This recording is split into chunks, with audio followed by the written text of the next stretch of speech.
Sushri Swati Maliwal. Thank you chairman sir. Sir, आज देश की महिलाएं राजनीति में बढ़ चढ़कर अपनी भागीदारी निभा रही हैं। इस बार के लोकसभा चुनाव और बिहार विधानसभा चुनाव दोनों में महिलाओं ने पुरुषों से कई ज्यादा वोट करी। लेकिन सर, केवल पार्टिसिपेशन, रिप्रेजेंटेशन नहीं होता। आज भी देश की लोकसभा में महिलाएं सिर्फ 13.6% हैं। इस सदन में सिर्फ 17% महिलाएं हैं और देश की असेंबलीज में तो केवल 9% महिलाएं हैं। सर, ये हमारे लोकतंत्र की सबसे स्पष्ट असमानता है। ऐसे में मैं सरकार और सदन दोनों का दिल से धन्यवाद करती हूं कि वो विमेन रिजर्वेशंस एक्ट जो ऐतिहासिक है उसको यहां पे पारित किया गया।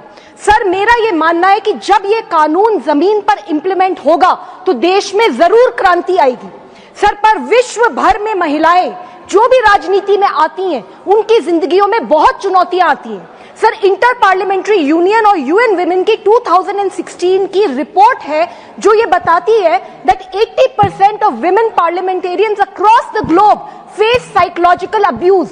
50% को रेप और डेथ थ्रेट्स मिलते हैं और 25% महिला सांसदों को विश्व भर में फिजिकल वायलेंस झेलनी पड़ती है। Sir, this is a global issue और ये तो मैंने बहुत करीब से देखा है। सर, मुझे मेरे ही नेता ने अपने ही घर में बहुत ही बेरहमी से पिटवाया। सर, उसके बाद जब मैंने एफआईआर दर्ज करने की कोशिश करी, इस पर बोलिए, सर मैंने वही रिकॉर्ड पे जाएगा प्लीज। सर, मैंने जो एफआईआर दर्ज करने की कोशिश करी तो मुझे डराया गया, धमकाया गया। सर, मैं केस के बारे में नहीं बात कर रही सर, मुझे एफआईआर दर्ज करने पे डराया गया, धमकाया गया। सर, जब मैंने एफआईआर दर्ज करा दी उसके बाद मेरी विक्टिम शेमिंग करी गई। सर, मुझे ये बोला गया कि मैं दूसरी पार्टी की एजेंट हूँ, मेरे कपड़े नहीं फटे, देखो इसका सर नहीं फूटा, ये विक्टिम जैसी नहीं लग रही है। समाप्त करें। ठीक है सर, मैं कर रही हूँ। सर, विषय पर सर, मैं बिल्कुल केस के बारे में नहीं बात करी sir. I am talking about electoral reforms only. Sir, let me talk. Sir, जिस गुंडे ने मुझे पीटा सर, वो आज सत्ता के बिल्कुल संरक्षण। ठीक है सर, मैं इशू पे आ रही हूँ, मैं आ रही हूँ इशू पे। सर, उसको उन्होंने Z+ सिक्योरिटी दे दी, मुख्यमंत्री का चीफ एडवाइजर बना दिया। ठीक है सर, मैं इशू पे आ रही हूँ, मैं आ रही हूँ सर, मैं बताना चाह रही हूँ। ठीक है सर, मैं बता रही हूँ सर, मैं दो बहुत ही स्पेसिफिक रिफॉर्म्स बताना चाह रही हूँ।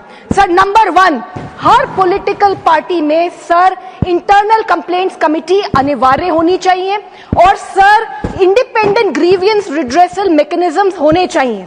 सर, जितनी भी महिलाओं के खिलाफ कंप्लेंट्स आती हैं सर, उन कंप्लेंट्स का एनुअल पब्लिक डिस्क्लोजर होना चाहिए और हर कंप्लेंट के ऊपर action taken report election commission को देना चाहिए। सर, अगर हम महिला सांसदों के ऊपर हिंसा नॉर्मलाइज करेंगे तो जो ये हम 33% रिजर्वेशन करने जा रहे हैं हो सकता है उसके लिए महिलाएं आगे ना आ पाए। सर, मुझे बस एक लाइन बोलने दीजिए, मैं बहुत देर से सुन रही हूँ, कोई महिलाओं के इश्यू पे नहीं बोला है। सर, मुझे बस एक लाइन बोलने दीजिए। सर, मैं यही कहना चाहूंगी कि डेमोक्रेसी सिर्फ वोटों की नहीं, हमें डिग्निटी की ट्रांसपेरेंसी भी डेमोक्रेसी मांगती है। सर, जब महिलाएं सुरक्षित होंगी तो वो संसद और विधानसभाओं में आएंगी और जब वो अपनी जगह बनाएंगी तो महिलाओं के अधिकार और सुरक्षा की आवाज पूरे देश में गूंजेगी। अपने आप सर देश में बदलाव आएगा। Thank you sir.